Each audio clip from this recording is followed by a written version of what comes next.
ఏం చేయాలి ఏం చేయాలి ఏం చేయాలి ఈయన ఫోన్ చేద్దాం.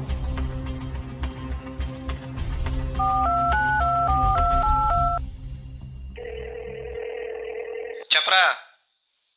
ఏమండి, నాకు ఫేస్బుక్లో ఫ్రెండ్ ఉన్నాడు, డేవిడ్. తను మీకు తెలుసుగా? అవును, అయితే నా పుట్టినరోజని లండన్ నుంచి నాకు ఒక గిఫ్ట్ పార్సిల్ పంపించాడు. ఓకే.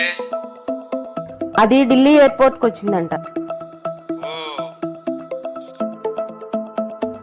అబ్బా, ఇదంతా కాదు, నాకు టెన్షన్గా ఉంది. మీరు తొందరగా రండి. అబ్బా, అదేంటో చెప్పి చావే. ఇది ఫోన్లో చెప్పే విషయం కాదు, మీరు వచ్చేయండి తొందరగా. సర్లే, వస్తాలే.